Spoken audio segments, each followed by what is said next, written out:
How's it going out there, world? This is your favorite podcast, The Awkward Side Hug. I got Lex D on one side of me, I got Brian on the other, and we're going to talk some fantasy football today.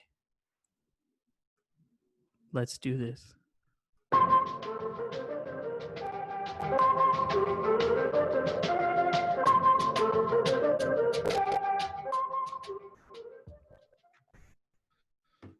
All right. So if my two co-hosts here didn't notice, I kind of fixed the intro song there. So hopefully it sounded a little bit better. But welcome back, everybody. We're about to discuss some fantasy football here. And I'm excited. It doesn't feel like fantasy football is back. But you know what? Us three knuckleheads here decided to say, hey, let's just create a fantasy football podcast for people who are into that kind of thing. So it's like a fetish. It is kind of a fetish a little bit, yeah. So speaking of fetishes, were you gonna tell us your fetish, or? I was gonna tell you OBJ's, but that's all right. Oh man, that was wild. Did you? I don't believe it. I don't believe it. It's hard to believe something that crazy, right? But yeah. Who knows? Mm-hmm. I mean, so I'm assuming this is going to come out a day before the very first football game of the season. So I'm assuming most people have their drafts done. We've done a couple drafts on our end. How do you guys feel about the draft process in general? I feel that I feel the same as most people. I think in the Ash League, all of us kind of noticed right away, whether we mocked beforehand or it was our first look at all of the players, is that there are like 3 running backs and then 57 wide receivers available. That's how it felt like this year to me. So it was pretty interesting trying to navigate strategies and game plans and stuff like that. And yeah, Brian ended up getting the only 3 running backs. It's a strategy and philosophy I've always had. But this time around, I really flirted going against it because there's a big drop off in terms of tiers, in terms of ADP. And the thing is, like, I'll admit it, and I think this is a good starting point for us, is sometimes we let those pre-ranking ADPs really get to us. And I don't know if you guys ever go through that, but sometimes you look at a preseason ADP and you like a guy, and then you're like, well, should I get that guy? Because those preseason ADPs are there to make sure for you to kind of judge if you should wait on a guy or should you reach for a person. But when the ADP says like the next tier running backs are in the 30s and you're in that first, second round, it's really difficult to make that decision. No, definitely. I think Brian and I have a similar strategy when it comes to the fantasy football draft, where we like to load up on running backs at the very beginning. Last year, for instance, I took 3 running backs right off the bat, rounds 1, 2, and 3. And so obviously this year was a little different because there wasn't as many options. And I feel like this year, compared to maybe the last like 3 or 4 years, this has been the slimmest of pickings of running backs that there's been, where there's not even enough running backs for everybody in the first round to get like a solid running back. And I don't know if you guys feel the same way about that, but I feel like if you didn't draft a running back in the first 2 rounds, because even people who drafted running backs like us would still want other running backs. So if you think about it, like if someone were to try to get their RB2 relatively early and you decided to punt on the running back position, you're left with nobody. Yeah. Like you're hoping somebody breaks out. And I guess when we talk about booms and busts and hot takes later, we'll figure out who we think those might be. But yeah. So overall, Lex, how do you feel that your Ash League draft went? Do you feel that you're a contender right now at this point, just draft only, or do you feel like there's but there's a couple holes that maybe within the season you can fill with some waiver claims and some trades? Yeah, so I had an interesting draft because going into it, I had this strategy of sort of like an every other pick strategy. I was going to go safe, risky, safe, risky, or the other way around, right? If to me, drafting a rookie in the first round was risky in the Kansas City then that would be my risky. Then I'd go safe, second round risky safe. But I noticed there was a couple points in the draft, and Brian kind of spoke to this a little bit already earlier, in that I saw some of the guys I wanted throughout the draft, and I was like, you know what, screw it, I'll just get him too as I went on. And so when I originally looked at my lineup, I was like, whoa, you know, it's a lot of risk, but I'm actually really happy with it. I know I got roasted and given a hard time about my last ranked team according to the fantasy predictions, but one of those was because of a mistake that like sort of a visual mistake, right? So I drafted like a running back in the middle rounds, and the running back automatically went into like my OP slot, right? So visually I was like, oh, okay, so that slot's taken now, right? So I could draft other things. So I completely forgot to draft another starting QB. I fixed that, drafted Phillip Rivers, and now I moved up 2 places up to the 10th spot, from 12th to the 10th as far as projections. But So if we just stuck to the draft, then yeah, they ranked me at If 12. before, What happened? I was gonna say before Steven gets started, I'm gonna make a take unless like someone really dropped the ball with their picks, which I don't think did. I don't see a team that has Lamar Jackson going in last place. No, Lex will they has make Lamar playoffs? We'll see. Jackson. But like I don't know if it's yeah. So I don't see a team that has Lamar Jackson, who some weeks will give you 35 to 40 points, and some weeks probably just give you 20 to 25. But I feel like that's, if we're going based on last season's production, we'll see if he plays the same. That's a guarantee 20 plus a week, and then you just need everybody else to kind of do the role. So just to put in You know what I mean? context, So we decided to do a super flex, which is obviously like just a 2 QB league. And so, QBs are taken a little bit higher than usual. And, your draft strategy kind of changes a little bit. So, the top QBs were taken in the first and second round. So, but yeah, I mean, I think you drafted well. I think one thing, and I think a lot of people um, can relate to this, is that sometimes emotions take over in the draft, and Absolutely. obviously you have your either your homer pick, your oh, I just like that player and I want him, and I think sometimes it's hard to break the logic and the feelings and make the smart choice. And so I mean, I don't think a draft is won in the first 4 picks. I think it's the key players are um, after round like 7, 8, when you really have to dive into the rankings.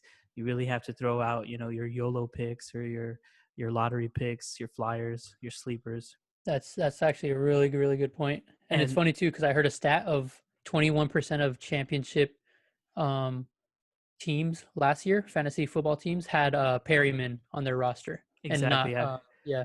I was about to just say that. Yeah, like he was the most rostered person on championship teams.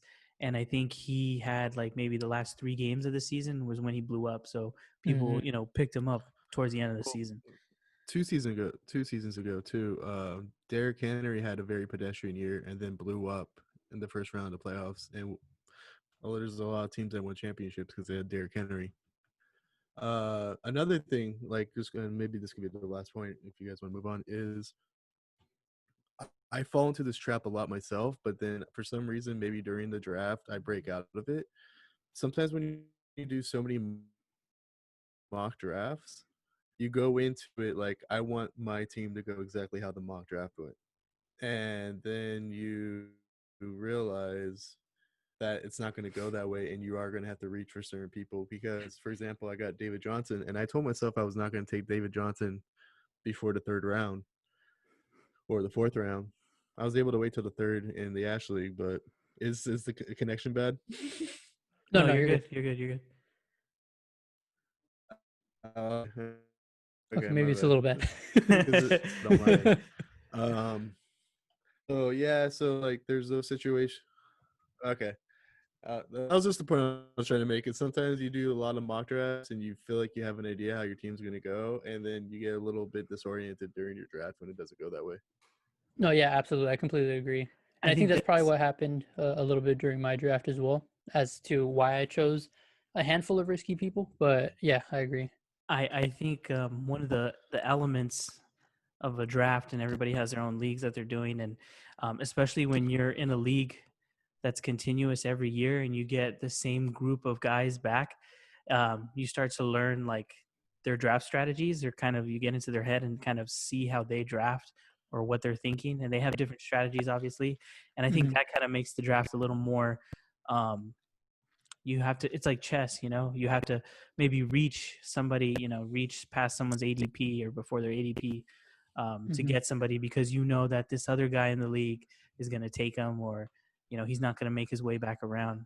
So I Mhm. mean, I think that's a pretty cool element too of fantasy football, is that depending on the league you're in, obviously like the Ash leagues is the first year, so we didn't know what the heck people were going to do.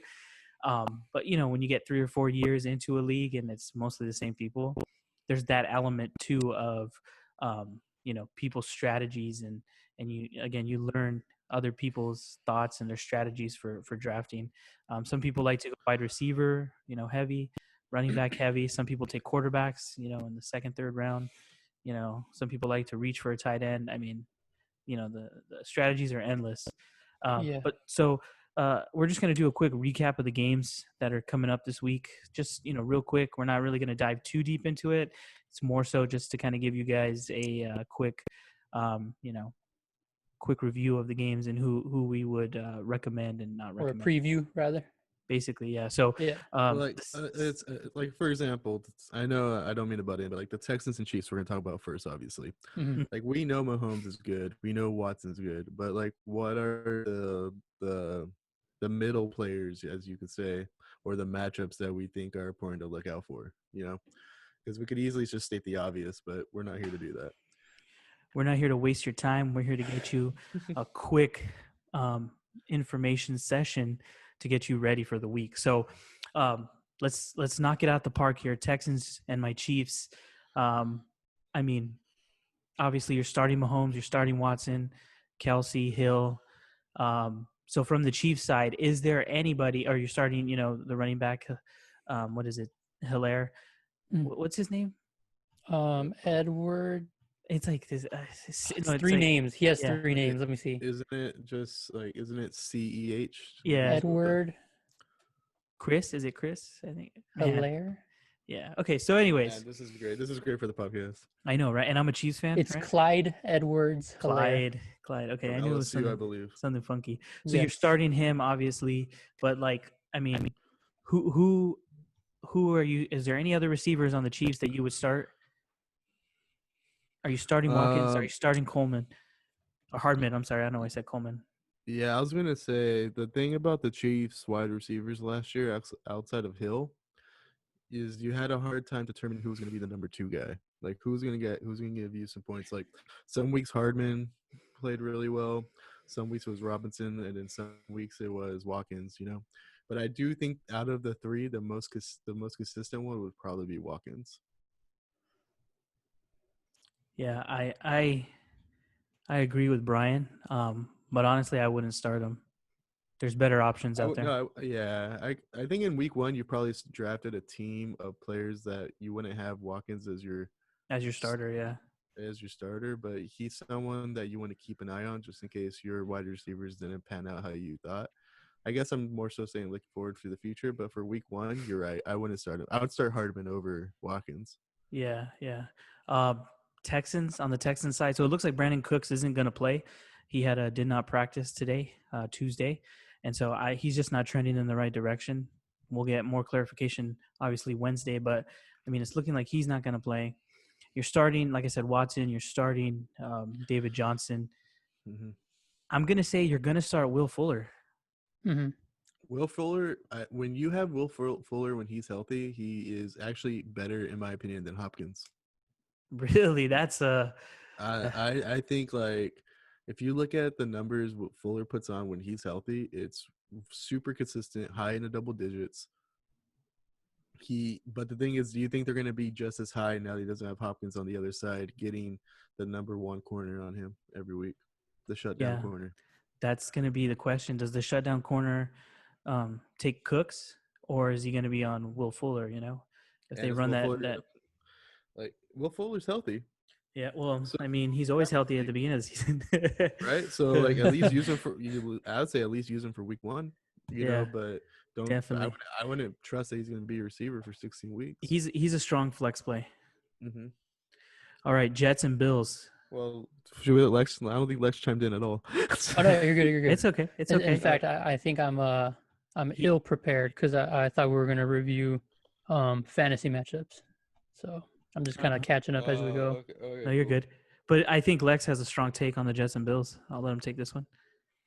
Yeah. So we were actually talking earlier about bringing up some like boom slash bust players, and we mentioned one from each of the major positions, and I have one of my boomer bust players on the Jets, and the player I have in mind is Le'Veon Bell, and I think he's going to be one of my boom players. I was telling Steven earlier that I feel that this year is going to be Le'Veon Bell's, at the very least, breakout season. I think he got his rusty season out of the way after missing a full year, and I, even though they're saying there's going to be a 60-40 with Bell and Gore. Gore's not going to take Le'Veon's job. I think this is going to be the season where he's going to start averaging those 20 fantasy point games and maybe hit a few 30s out there. Hey, I'm hoping so. I got him in a league. I took a YOLO and I said, hey, might as well. I think I picked him up in like the 7th or 8th round, or it might have been the 6th. But I like that take, and I don't think Gore's gonna obviously take too much from him. I don't think Gore is a viable start at this point, unless Bell goes down. Mm-hmm. Tight end, Chris Herndon. What do you think, Brian? Is he starting this week? Do you start him? Or are there better options on the board? Uh, He has to think about it. um, I'm gonna take the words here for Brian. I would say. Go ahead. Go. You're back. Am I good? Okay. Yeah, my you're bad. good. You're good. I was gonna say, so if you punted on the tight end position and you have him, I wouldn't think he's a bad start. Obviously, I think you should have probably taken a better one if you have him, but I do think he's pretty solid. I do think the Jets' offense is going to be better this season. Oh, I don't know if you guys are laughing because you guys can't hear me. Like you guys don't like No, communicate. you're coming through. You're coming through. Okay. But the Bills' defense is really good. Like if you're in a position where you're basically playing matchups on your tight ends, I would maybe look at a different matchup because that Bills' defense is extremely good. Yeah. Well, I'll And put in this terms here. of Le'Veon, Yeah, you're gonna get to Le'Veon. Last year, Le'Veon opened up against the Bills, and he put up, I think, 20 fantasy points. and I was gonna say, you know what? Especially if you have Le'Veon in like a flex position, you're sitting pretty because I do think he's gonna put up RB2 ish numbers this season. Yeah, and then Bills, Stephon Diggs. Is he a wide receiver 2 or a flex? Oh, I think he's a wide receiver 1. A wide receiver 1. Okay. I think if you pick Stephon Diggs, probably in round 8 or 9, maybe 7, Mm-hmm. you got yourself a steal because he's in John Brown's spot, and John Brown had a very good season last year with a quarterback who's not extremely accurate. So just because it's not Kirk Cousins back there doesn't mean. And to be honest, they're gonna play a Jamal Adams-less Jets this game. They're gonna play a Chung-less Patriots, and then that Miami 50-50 split defense. You're not quite sure what you're gonna get. So that's 6 games this year against DBs that I don't think are going to be able to cover when he goes deep. That's a good take on that. Yeah. All right, we got the Packers and the Vikings. So obviously, outside of Green Bay's, Rodgers, Jones, and Adams, is there a receiver other than Adams on the Packers that you would start this week? No. Yeah, I think there's a lot of unknowns there. Right now, it's between Marquez, Vantling, Scantling, I don't know, MVS, and Alan Lazard. I mean, Mhm. fighting for the number 2 spot, which I hear Lazard is gonna capture that number 2 wide receiver. So, I mean, in the past, the wide receiver 1 and 2 in Green Bay have been, I think, top 30, I believe. This was back like when Cobb was there, Jordy Nelson. I don't think there was two of them last year. I think it was just Adams. But yeah, I'm not starting another Green Bay wide receiver. Um, what about on the Vikings side? Is there any player other than Cook and Thielen that you're starting? If you're in a super flex league or you punted on QB and you have Kirk Cousins, I don't think he's a bad start, but I do think that Packers secondary is underrated. Uh, so no, I guess like in week one, if you're not trying to get too cute, I wouldn't start anybody outside of those two. Maybe Justin Jefferson, but I Yeah, heard he's listed on with the third team. He's in the third spot behind Johnson. yeah. But I don't think that's going to last very long. But in week one, I doubt that's going to change necessarily. So I wouldn't. No, I wouldn't start anybody. We'll just have to wait and see. Eagles in Washington. Okay, I'm gonna put it out there right now. Other than Miles Sanders and maybe Carson Wentz, um, yeah, I wouldn't start anybody on the Eagles. Oh, Zach Ertz. I'm sorry. Those three: Zach Ertz, Miles Sanders, and Carson Wentz. I would say if you're weak in a position, maybe I know I'm going to butcher his first part of his last name, but it's begins with an A and it's Whiteside. Oh yeah, yeah. Arcea There Whiteside. because there's no other receivers outside of Deshaun Jackson, Oh, he's and healthy, but I don't know, man. I think like if you're looking for a second flex and you don't have any running backs, maybe that's where I would start. Or that maybe I wouldn't mind starting him, especially against Washington. that's a Like deep prayer. if you can't get points from at least a Eagles wide receiver against Washington, like Yeah, I don't know. That's a good figuring it out. Like maybe you do sit them on the bench and see how they do or something, but that's a good let's figure this out week. Like it's against Washington. yeah. What about on the Washington side, other than McLaurin?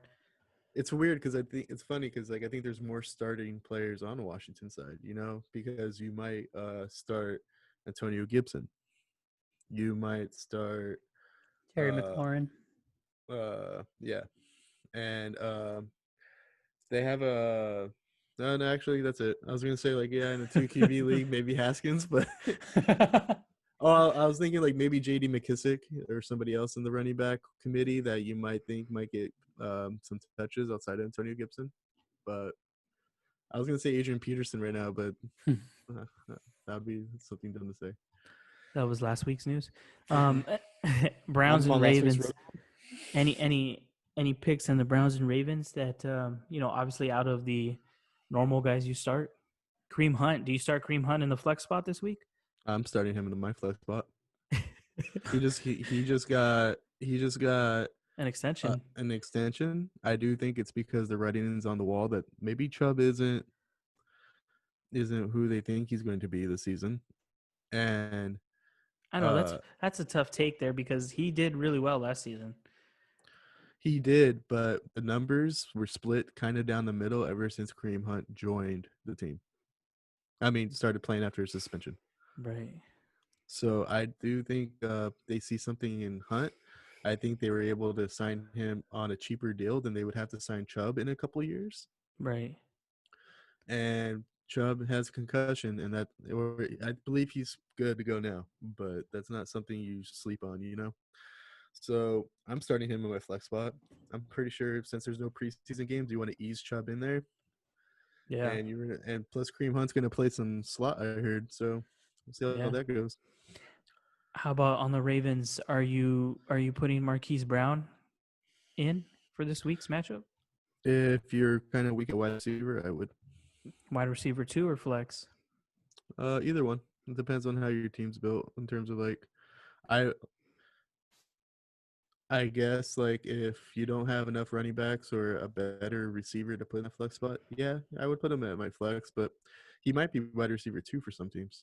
Yeah, and I remember I had him last year, and I was relatively happy with him. He went off to a killer start last year.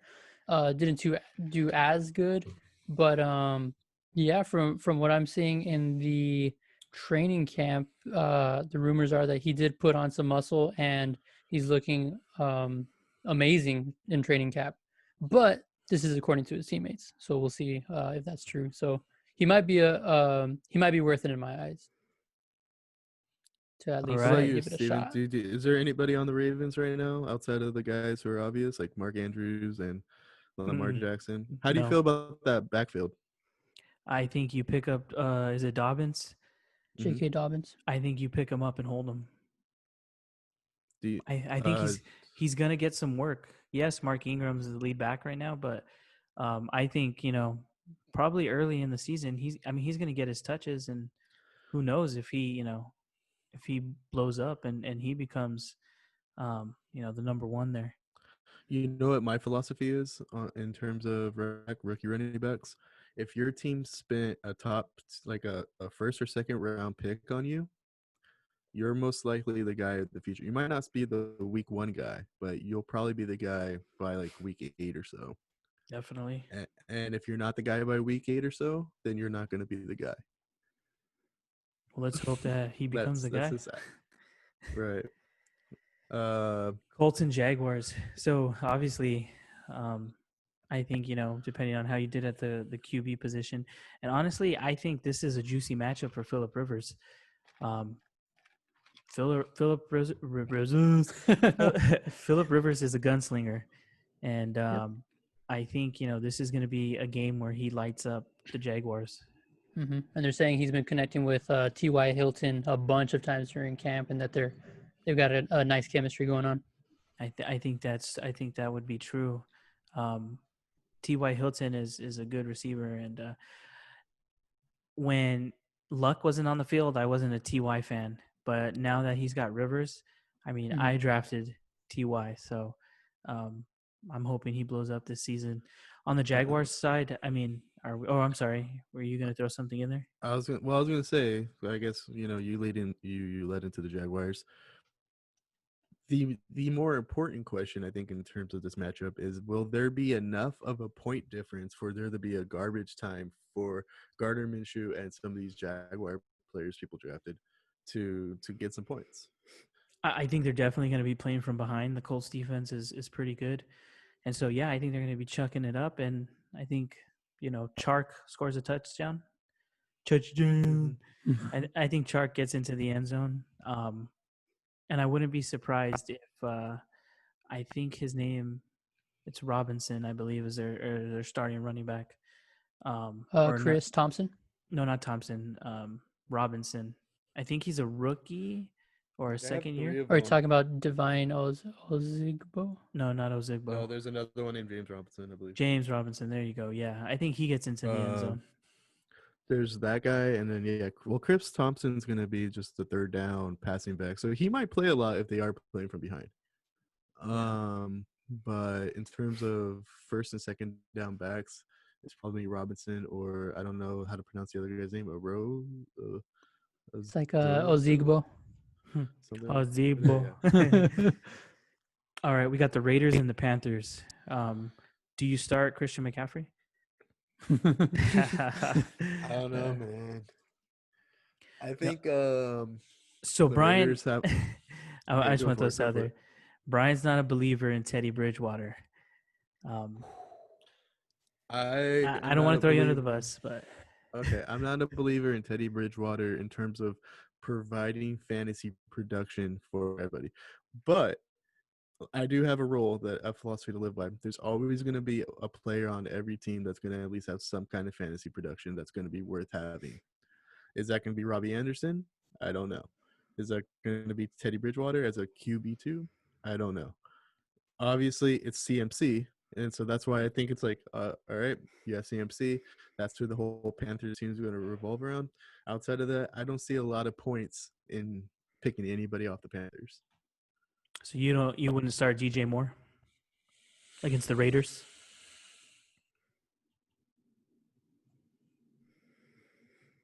I don't know. He's really high on the ADP list, so obviously people know more than I do, but I don't like it. He's like 5'6".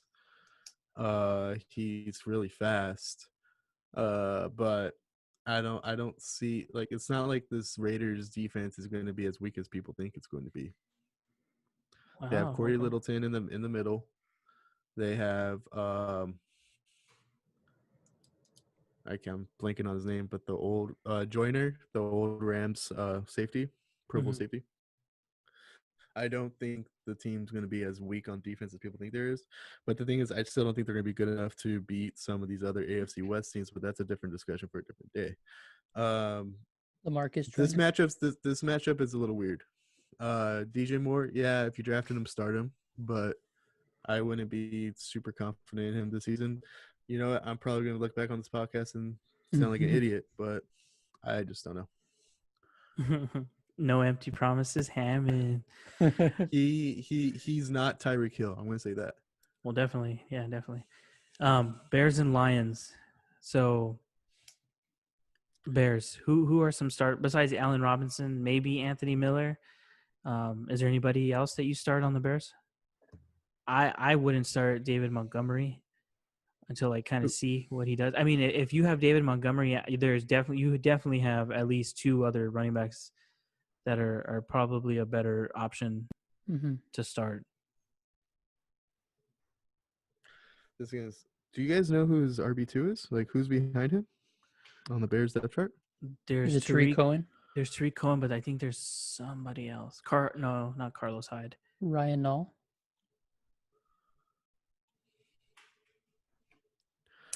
Maybe you put Tyreek Cohen in that flex spot, especially if you have two flexes. Yeah. What about on the Lions side of the ball? That backfield is extremely.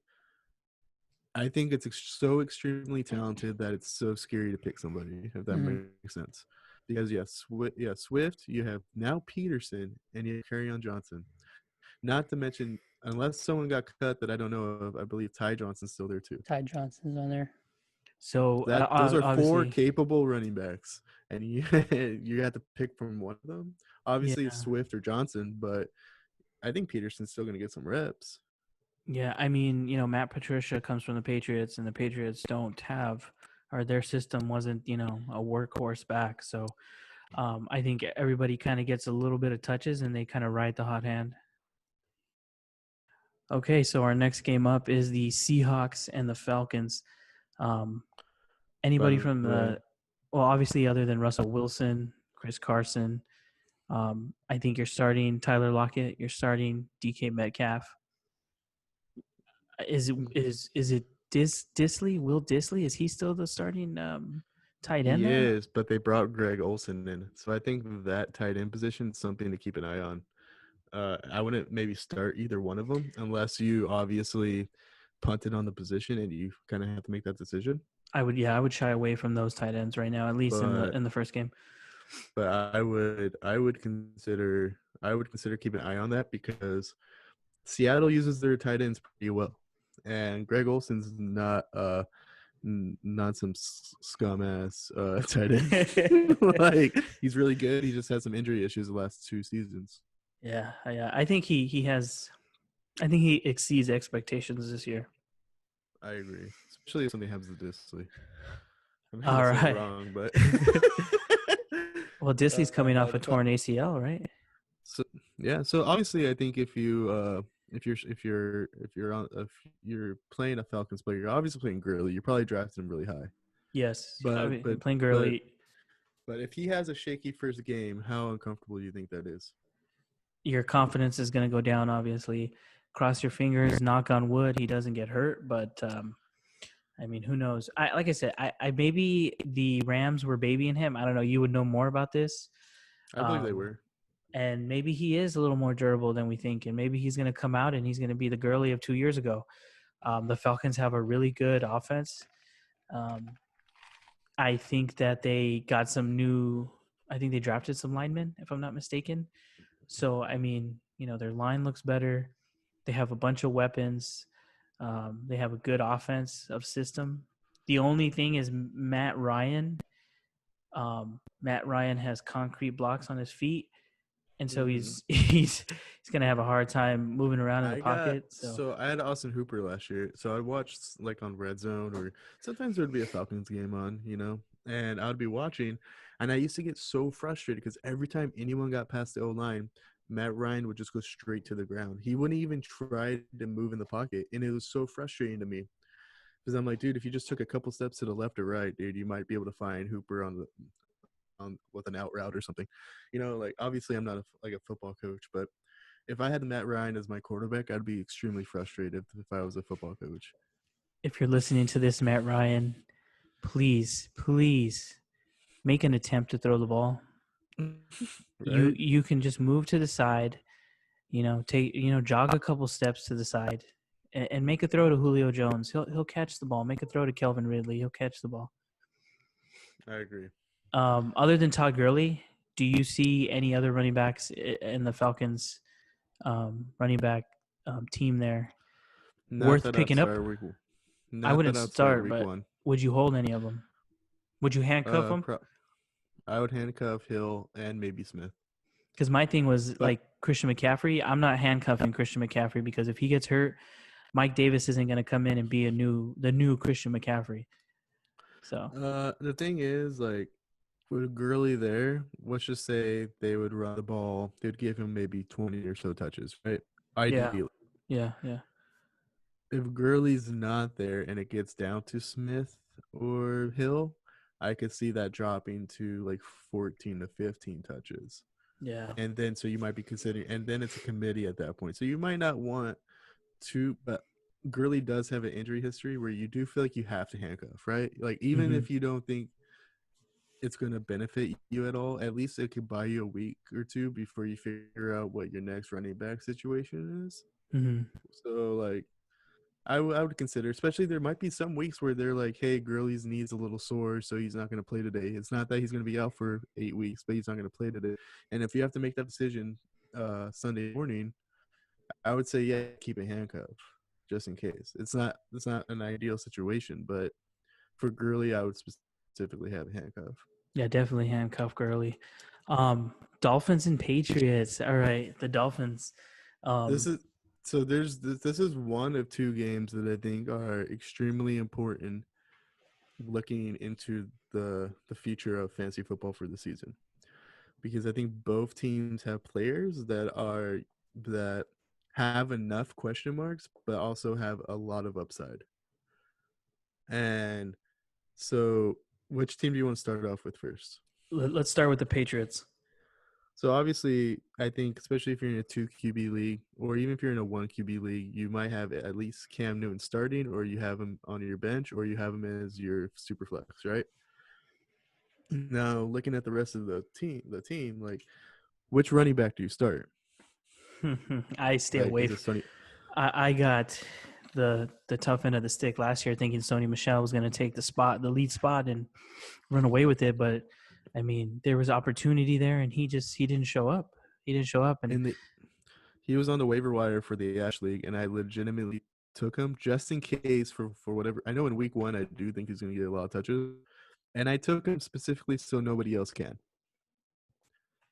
I don't think he's going to get a lot of touches throughout the season, but I do think in week one with Harris having an injury, Rex yeah, Burkhead's on every down back, and James White's on every down back, I do believe Sony's going to get some touches. yeah. Sony will definitely get the early downs and the goal line work. So Which I took. that's I, that's I'm not gonna start him, but I took him so nobody else could have him this week. that's what I thought last year. But then he ended up not getting goal line work, and James White would score like on a little out route or something, and so How frustrated if you have Sony Michel legitimately as like an RB2 flex option, like he's legitimately someone you need to count on, and Cam Newton goes for that QB sneak every time. oh my goodness, right? This is the issue I had when. So I've had Christian McCaffrey for the last 2 years.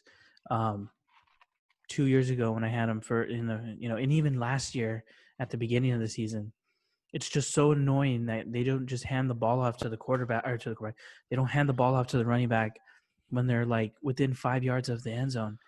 Why is Right. Cam Newton doing QB sneaks all the time? It is super frustrating. Super frustrating.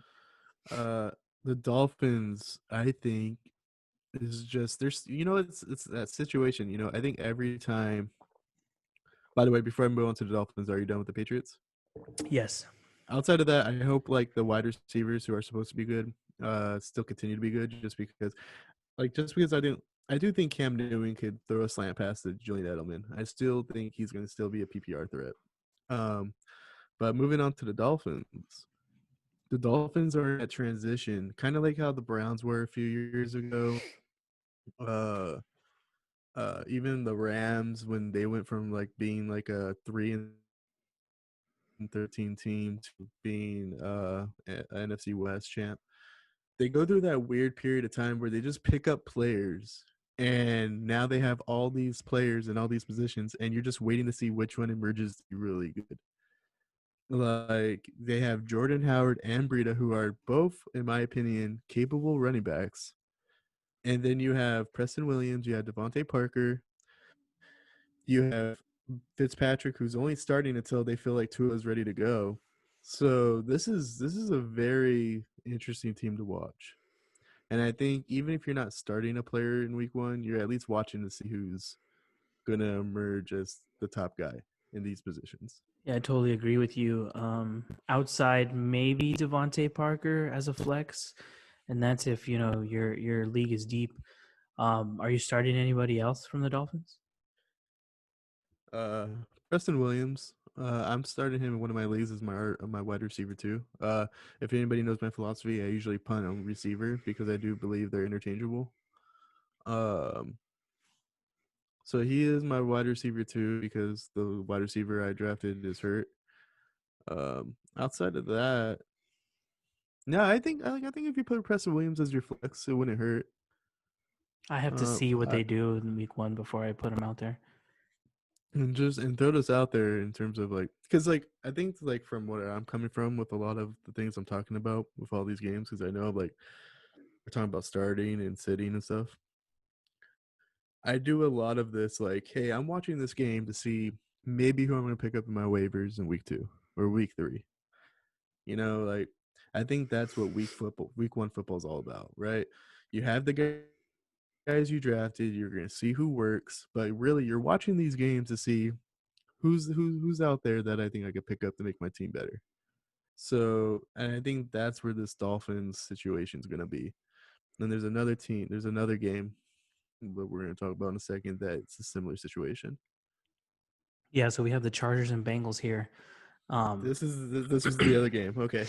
yeah. So Chargers Bengals. I mean, on the Chargers side, I think if you punt it at quarterback or you're not comfortable with your quarterback's week one matchup, I think Tyrod Taylor is a decent fill in for week one.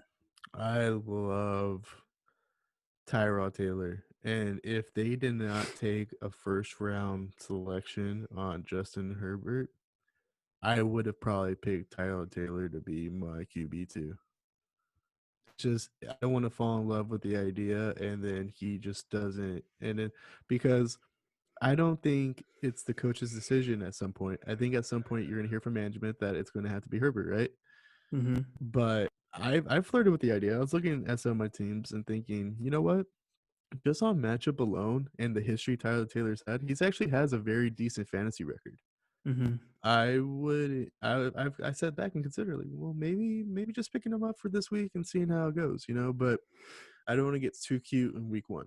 Mm-hmm. And I think playing Tyler Taylor is a little cute, but if you punted on the position, obviously I say go for it, especially for this week. Definitely.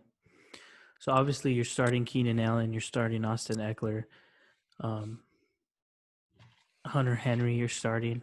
I mean, basically everybody there in the starting lineup at the skills positions, other than the wide receiver two, which at this point I don't know who it is. I know Mike Williams is still hurt. I mean those are the only Chargers. Again, Tyrod is maybe if you're feeling lucky. I say you start Keenan Allen, obviously. You start Austin Eckler. You start Hunter Henry. So I mean I think the Chargers in general are a pretty good fantasy team. Yeah, and I would They got a keep lot an of eye options. on that RB2. See who gets some of those carries when they let Austin Eckler off the field. See if it's going to be Josh O'Kelly or if it's going to be Justin Jackson, because I honestly think they're really high on Josh O'Kelly right now, and they might even force that idea that he's the RB2 going forward. Yeah, we'll have to check that one out. This next, the Bengals. This there's a lot of question marks here, for me at least. Obviously, you draft Joe Mixon, within the first or second round. Mm-hmm. Um, what made me laugh is, so Brian had a comment about Joe Mixon, and then to my surprise, he picks Joe Mixon. I think was it no, It was on the round two. turnaround to round two, yeah. But just picking up, I think who else was on the board? I don't remember who else was on the board at the time, but There's no other running backs unless you were going to jump Johnson or Todd Gurley, that group. so So I in mean, terms of the tier 2 and tier 1 groups, he was the last one available. yeah. So Joe Mixon, we'll see if he turns it around this year. I think he does. I think he does better this year than he did last So, year. so my thought process with that pick was last year I got Delvin Cook on the turnaround, and I was not happy with it. And then he ended up being better than Zeke. So I'm not gonna say Joe Mixon's gonna be better than Zeke this year because I have Zeke again in both leagues, but I do believe Joe Mixon could be very capable. And I ended up still getting the guy I wanted on the turnaround. I wanted David Johnson, and I still got David Johnson. I thought David Johnson was gonna have to be my RB2. Yeah, So I was like, so to be honest, if David Johnson plays like David Johnson and he's my RB2 and Mixon's my flex or trade bait down the line, totally okay with that. definitely. I'm really excited to see this Bengals offense. You have AJ Green, who's coming off sitting out a year. He's in his 30s now, but he did sit an entire year. Hmm. You have Tyler Boyd, and I'll be honest with you, I don't think Andy Dalton was a terrible quarterback, but Joe Burrow at least is going to probably bring some life into this team. I think people are going to be excited. They're going to run the routes a little harder. They're going to block a little harder. They're going to and I think garbage time, when it gets to that situation, they're going to let Burrow throw the pass. They're going to throw some passes. They're going to give him some reps. I do believe there's a lot of points that are on the table, and I'll get back to the Bengals offense later, but I do believe this Bengals offense has a lot of fantasy weight, and I think like keeping an eye on it will be very important. I agree with you. It's going to be interesting to see what happens. Cardinals and the 49ers. Obviously, the Cardinals are, I mean, there's just positive reports of the Cardinals, going to be better this season. They're looking better. I'm iffy on Kyle Murray. We'll see. But you're starting him, obviously. You're starting DeAndre Hopkins. You're starting Kenyon Drake, which to me, I think Kenyon Drake is going to be this year's disappointment. Like Le'Veon Bell was last year. But I can I make a point? I don't think Kenny and Drake. I think it's a disappointment because some people took him in the first round, but I don't think he's a disappointment based on last year's production. If that makes sense. No, yeah, definitely last year he blew up out of nowhere, but I I don't think I see that same production or that same result I don't know why happening this ESPN year. had him so high on the ADP list. I'll be honest with you. I thought he would have been ranked behind at least Aaron Jones and Josh Jacobs, No, I agree. even Austin Eckler. Like I don't know why he was so high, and I think hopefully the people who drafted him are not going to be too disappointed. But there's a lot of weapons on that Cardinals team. I think they're going to be in tight games. I don't think they're going to be running the ball as often as people think they will be. Kyler Murray, will see if he has a really good sophomore season, but the points on that offense, I think, are going to be all in the receivers. Yeah, I definitely agree with you on that. And 49ers. Oh, go ahead. I was going to say, like, they might actually steal this win from the 49ers because I think the 49ers might have a tough time moving the ball this week because of their injuries at wide receiver. Yeah, they don't really have like a wide receiver one They don't, at this point. and I think Trent Taylor's the only one that's healthy. Mhm. So, Yeah, I mean, you could just throw the ball to George Kittle every down, but right. you know, But um, Raheem Mostert. Are you starting him? yeah, I would start him. Is he in your flex spot, or you see him as a running back too? If you punted on the position, he's not a bad RB2, but hopefully you didn't do that. I think at this point, though, I think just the depth of running back in general, I think you could start him as a running back too. Yeah, I think so. Because I I don't think would. Coleman's gonna like split the carries, but Coleman might steal a I. touchdown I think he or he gets some passing down work. right. How about And your he boy Jimmy Garoppolo?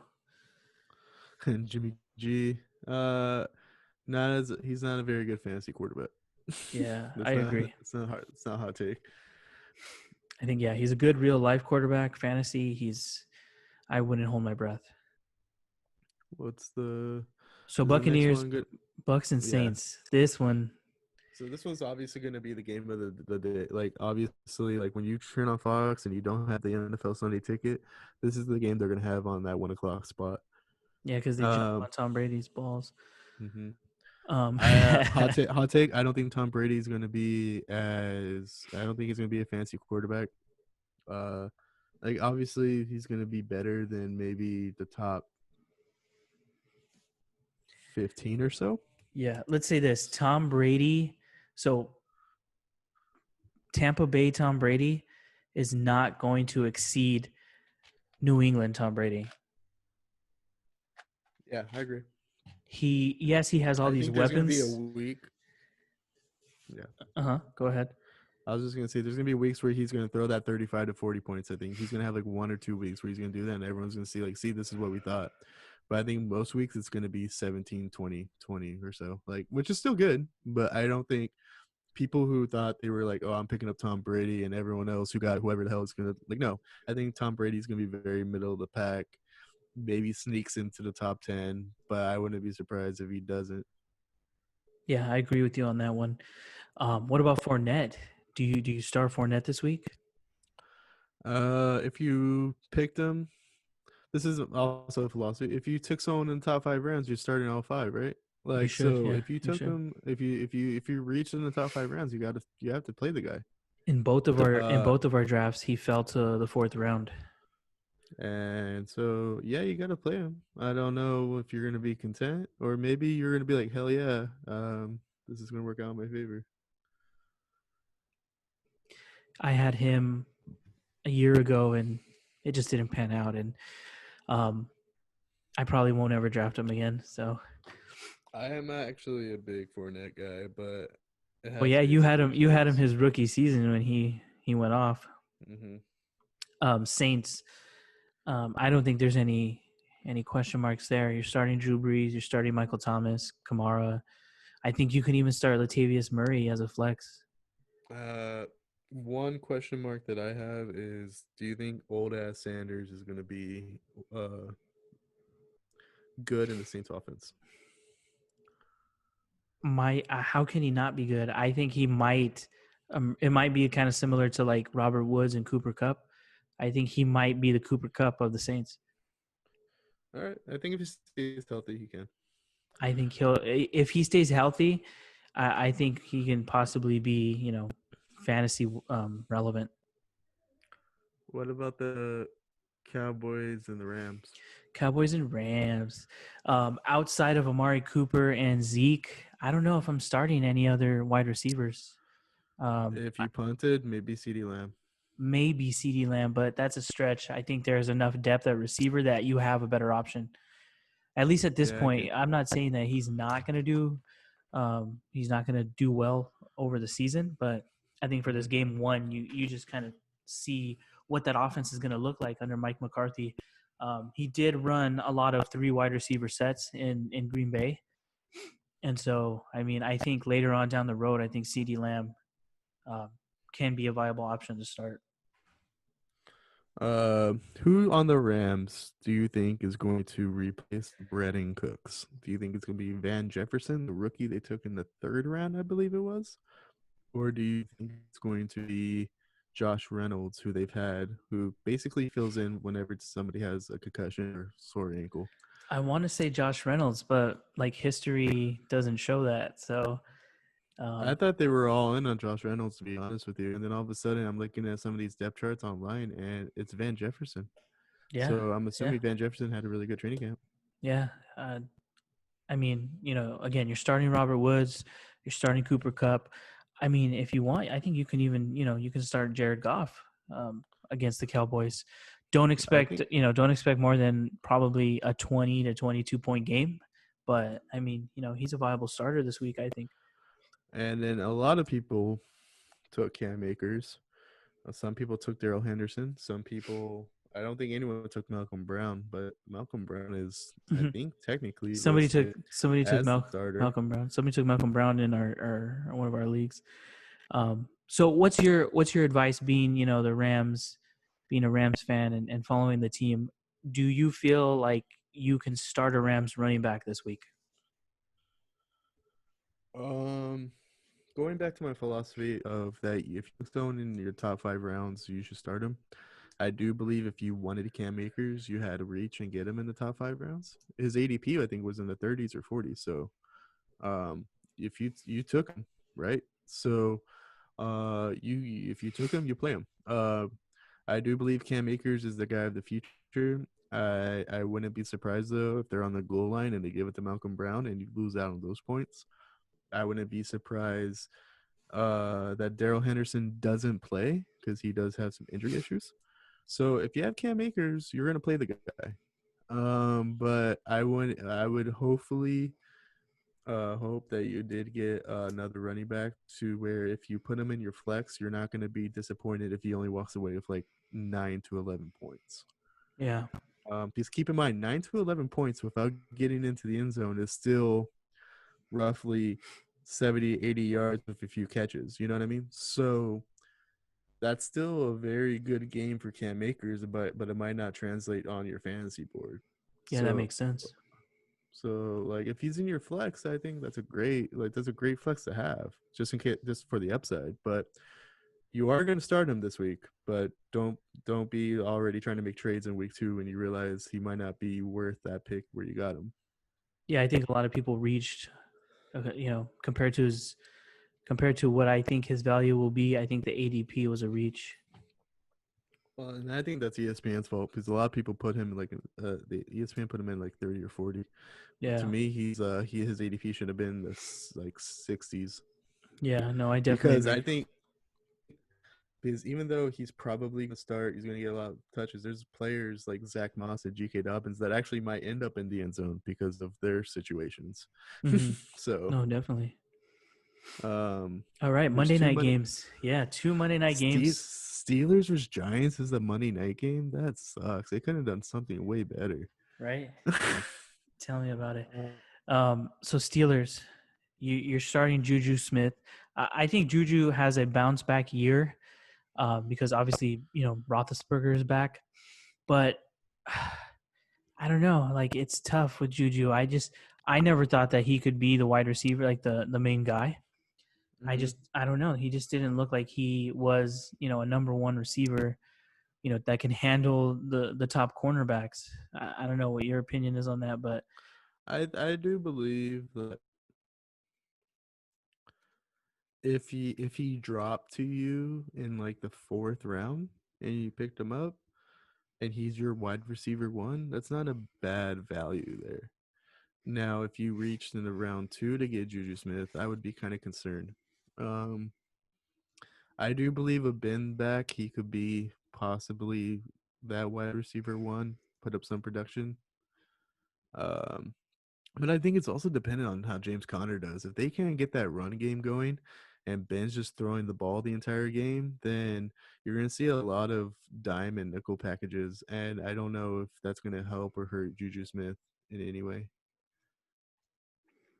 yeah, I mean, do you think James Conner puts up the production he had 2 years ago? Obviously, last year he had a couple injuries, but 2 years Uh, ago, do you think he's back Same to that? production? No, Well, not the same similar. production.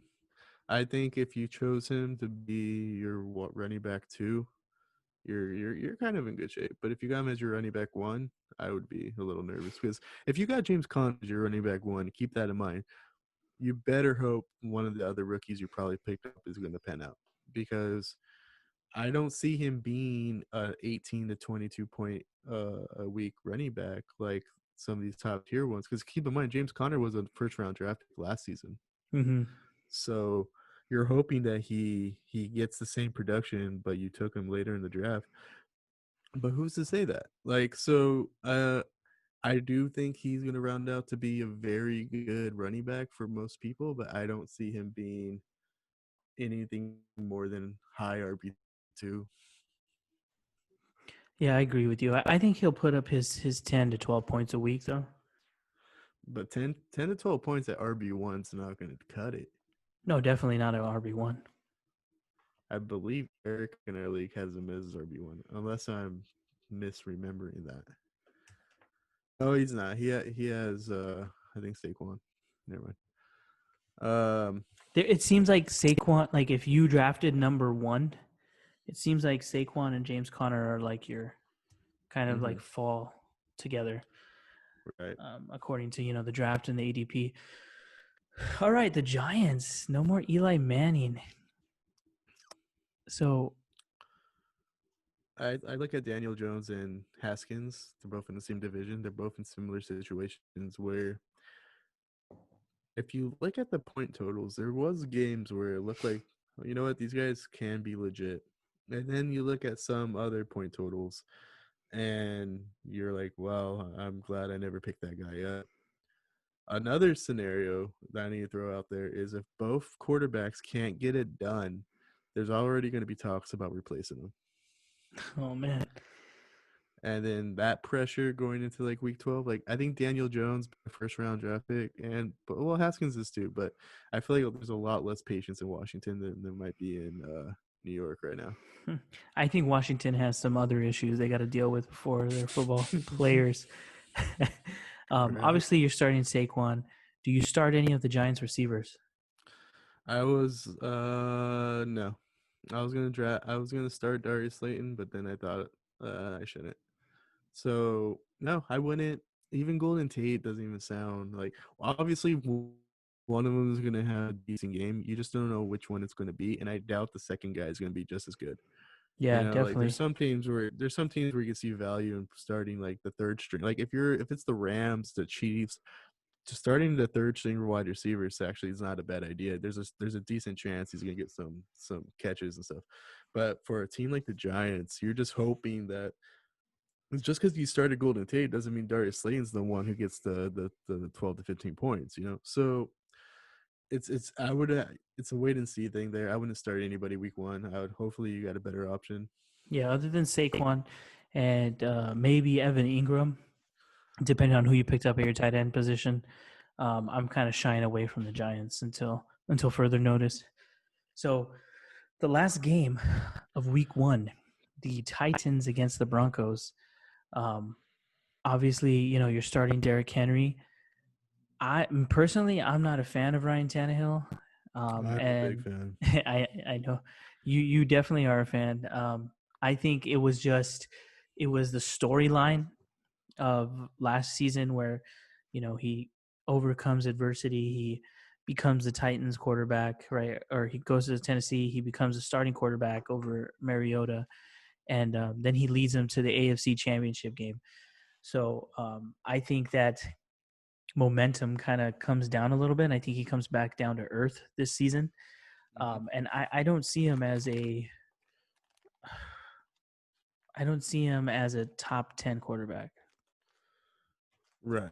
And you know what, to be honest with you, I don't know if I do either. But in a league where if you have more than 10 people, you're gonna get a quarterback that's outside the top 10, right? Somebody's gonna be in the league.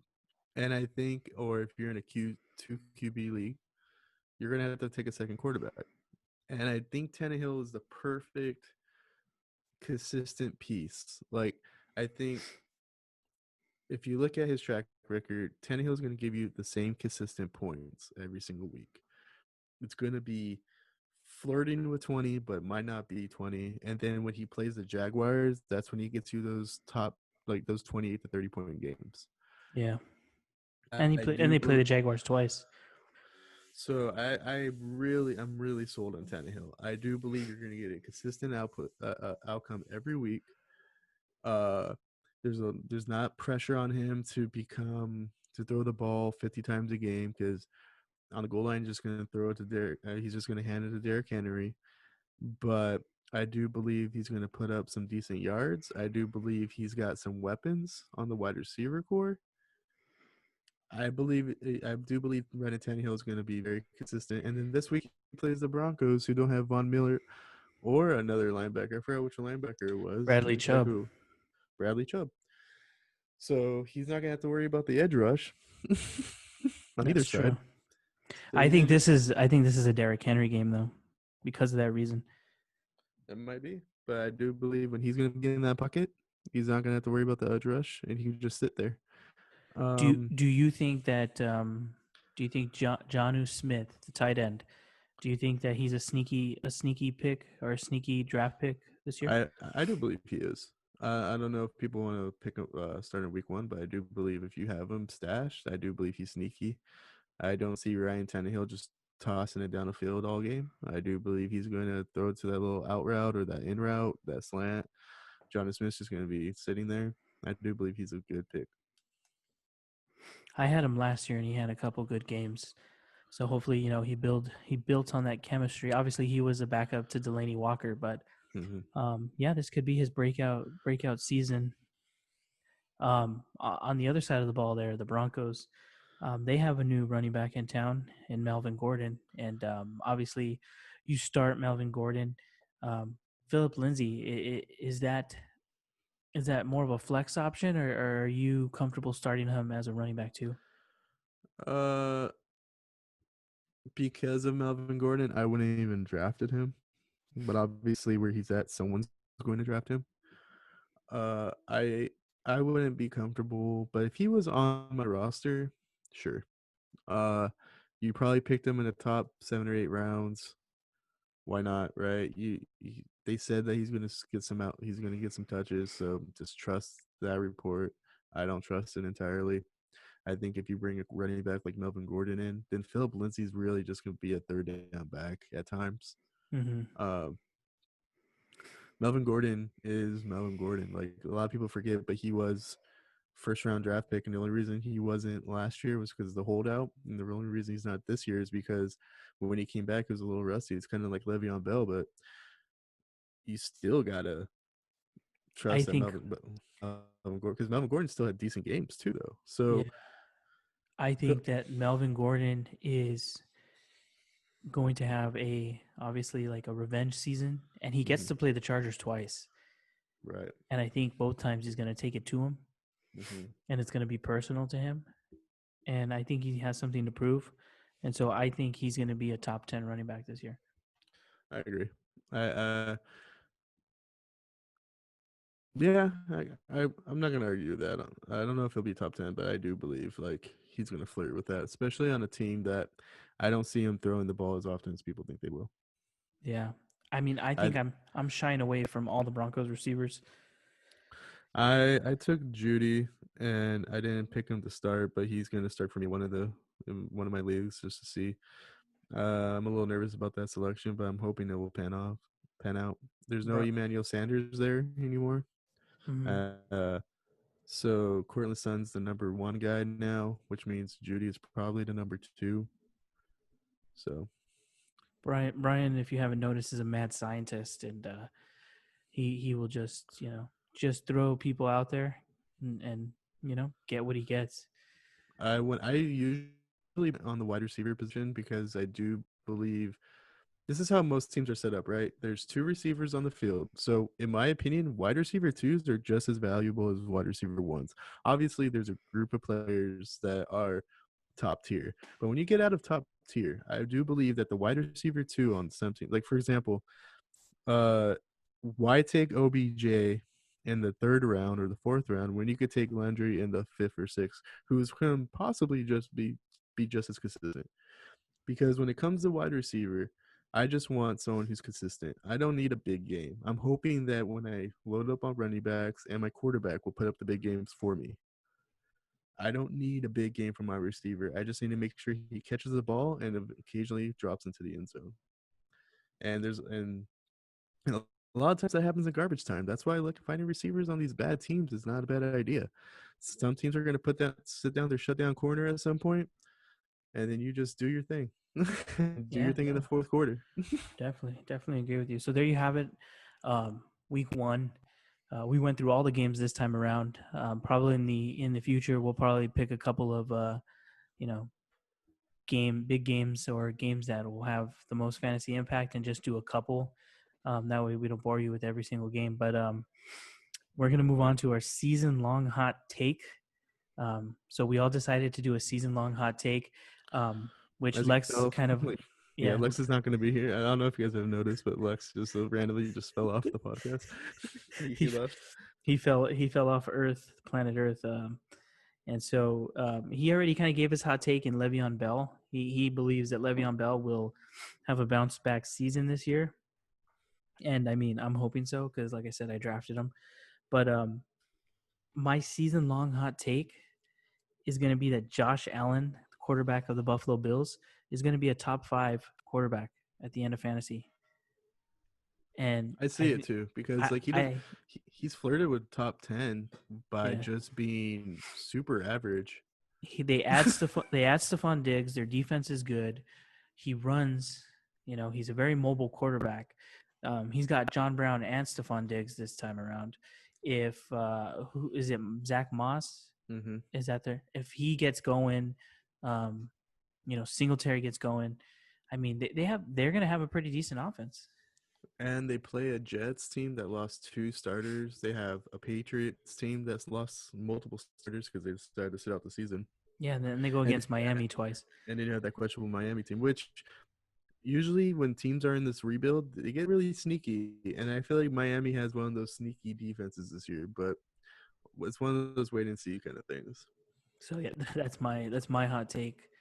My hot take is that I think Cincinnati in each 3 of their important positions. So maybe I'm wrong about one of these positions and it's a different one, but I do believe they're going to have a top 10 player in each of the 3 more important positions on offense.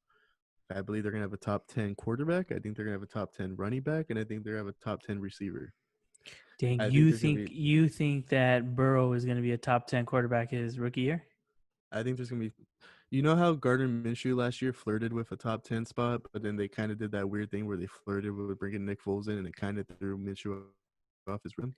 Yeah. I think Burrow's going to have a lot of garbage time opportunities to put up some big points. And he's got 2, in my opinion, 2 legitimate wide receiver 1 caliber receivers. Like Hmm. Tyler Boyd could easily emerge from that wide receiver 2 or 3 spot to wide receiver 1 with a good Hmm. quarterback. AJ Green is already a wide receiver 1 who's just sat out a year and might be too old at this point. But he's got weapons. He's got Joe Mixon who could easily catch the ball out of the backfield. I'm sure like and you know what, like when I say like top 3, who knows? Maybe they're tight end. I don't even know who it is. Maybe the tight end will be a top 10 tight end, So maybe it won't be Joe Burrow, but they're going to have 3 positions in their offense. They're going to have top 10 caliber players. I think it's going to be Joe Burrow, though. I Yeah. didn't pick up Joe Burrow. I'm not listening to my own hot take. But It is a hot take. but yeah. Okay, we're gonna end the show here with boom or bust for week one. We'll take a one person, one skill position player, and basically say if he's or our take. Obviously, we're not fortune tellers, and we don't know the future, but whether they're going to be a boom or bust for this week. So, starting off at the quarterback position, we have Tyrod Taylor. Is he boom or bust for his Oh, boom. expected? Yeah, I definitely agree. He's boom. I think he's going to exceed expectation. I think he's going to light up the Cincinnati defense. Mm-hmm. The only thing is, do they play at home this week? Cincinnati, they play at home.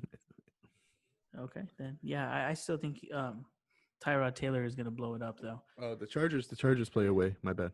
Yeah, the Chargers are away. I still think Taylor though still goes past his projections. Running back. So Lex's favorite running back, Le'Veon Bell. Does he boom or bust this week against Buffalo? I think he booms in the season, but I think he's going to bust this week. And he's going to scare some people, and some people are going to make very startling trades. I agree with you. I think he's gonna fall short of the projected points, and he's gonna let some people down. What's going to happen is I think the Bills will pull ahead, and then it's going to be a pass-first offense for the Jets, and it's not going to necessarily be Le'Veon Bell's fault. I just think eventually after the second quarter or so, they're going to stop just giving him his first and second down handoffs, and I think they're just going to let Sam Darnold try to do his thing to get him back in the game. Yeah, well, I mean, hopefully they don't fall too far behind. That was the problem last year, is they just always fell behind Mm-hmm. really quick. They always fell behind in the first or second quarter. Mm-hmm. So wide receiver AJ Green, welcome back, AJ Green. Last year, there was a couple attempts to trade me AJ Green with the hopes that he would come back, and I almost took a couple of them, but I held my ground and I said no. And now this year, I actually drafted AJ Green. I'm hoping that he pans out. But does he boom or bust this week against the Chargers? I wish there was a middle of the pack option, but there's not. So if he's your wide receiver Well, one, does he obviously. exceed his projections or his expectation? All right, so let me check that then real quick. I know like we're like trying not to. There's two. Let me see here because I know I don't want to like have too much downtime on this podcast. So let me see where he's at. He's at 10 points, 10 points. 10 point what? 10.1. Boom. I think he'll boom that. I Is think that really a he. boom game though? But I don't know. I I think. think Well, we're saying exceed projections, so it would be technically, passing his projection. I think he booms, and I think he gets 70 yards and a touchdown. I would say even if he got 70 yards on like what 6 to 7 catches, that kind of puts him near meeting that projection, right? If I'm doing the math right, Yeah, yeah. if it's a half point or a full point PPR. Um, so yeah, I think if he like just has a pedestrian game, he'll still reach his projection. So I would say boom. All right, tight end Rob Gronkowski. Gronk is back. Um, he's in Tampa Bay. I think that whole Tampa Bay team is being overhyped. No offense to Tampa Bay fans, um, but I think that Gronk is gonna bust. Bust on you. What's his uh, prediction? I think he's not gonna make. He's not gonna make Let me his. see it. I don't think he's gonna. His projection's 8 points. Ooh, that's a tough bust. I still because my original answer was bust too. I I don't. That I'm Tampa Bay has had quality tight ends for years and have yet to use them. So I don't know why adding Gronk is better now. Obviously, people's like, well, it's Tom Brady, but I still don't think the play calling is going to change that drastically for Tom Brady. yeah. So I think it's a bust, to be honest. Like if he falls into the end zone, obviously he's going to reach his 8 points. Hmm. But if he stays out of the end zone, there's a decent chance he gets 2 or 3 catches and for like 40 yards, and that's not going to cut it. I was gonna say 3 catches for like 37 yards. Keep in mind, OJ Howard could also get some snaps at tight end, And especially if they're trying to maybe protect Gronk to have him for and later in the season. I think people need to just take into account too that they had no preseason, so they're Right. going from training camp and practice to full speed games. And so, I mean, I think we're gonna see a lot of injuries or soft tissue injuries this first week. So just keep that in mind. And I think because of that reason, the waiver the waiver wire is going to be hot this next week. Oh, I think so too. All right, so Uh, to round it out, defense. The so Patriots defense. I think they ended last year as the number one fantasy defense. Um, Obviously, some of the players have been, or a couple have been traded, and some have opted out to not play this season. And they are the more impactful players. And so, do you think that the Pats defense booms or busts against? I think they bust. Is it Miami? See, this is my if you guys want to ever hear my opinions on defense, and obviously the Ash League doesn't have defense, but we're in another league that does, and most leagues do. That's why we're talking about defense. I don't like defense because your team could dominate a game and then give up garbage points at the end, and then all of a sudden your defense loses points because of that. Um, I don't like that on average, most defenses are considered a good defense if you give up 14 points a game. But all of a sudden, if you give up even just a few points, all of a sudden your point total goes down. I understand that it's based on the fact that your defense starts with 0. That's why you start with 8 or 10 points. But I don't like that necessarily either because now you're looking at 10 points and now you're losing points every time something simple happens. Yeah. So that's my take on defense. I think Miami is either going to have a lot of garbage point touches or they're just not going to be able to stop Fitzpatrick. Fitzpatrick is a very capable quarterback with some decent weapons now. Like I don't see Miami getting shut down by the Patriots by all means, especially with them missing players. Yeah. Yeah, I agree with you. I think they're gonna bust, and they're not gonna. I think they'll be under their projected. I think their projected total is 7. I think they go under 7 points. Oh, totally. I wouldn't be surprised if this is one of those games where they have 1 or 2, It's gonna be maybe one of 0 those. points. It's gonna be one of those funky, high scoring games, Mm-hmm. right? Where Fitzpatrick has like 3 touchdowns. If they go 0-1, they lose to Miami. Do you think people are going to start pointing a finger at Cam Newton, even though the game was probably like 42-34? No, I don't think so. I don't think they start pointing the finger at Cam Newton until the offense isn't scoring. That makes sense. Because if All right. you're putting up 28, 30 points a game, and your defense is giving up just the same amount, then I think that's more of a defensive issue than a offensive issue. I like to agree with you, Mhm. and I do agree with you, but I don't think some fans think that way. Well, I mean, we'll see. We'll see This how is the Boston, man. Patriots. Yeah. Well, yeah, it's true. They could start ripping Cam early. Right. All right. Well, our show went a little long. We knew that might happen for the first episode. The feature ones will probably be shorter. But yeah, this is a deep dive into fantasy football. Fantasy football. R.I.P. Lex. Yeah. Hopefully Lex comes back for the second episode. He just disappeared. He was on our screen, and then all of a sudden there's this really bright light, and we heard some weird outer space sounds, and then all of a sudden he just was not there anymore. He was there 1 second and gone the next. Mm-hmm. So we'll have to see what happens. Right. All right. Catch you guys on the next one. Yes, sir.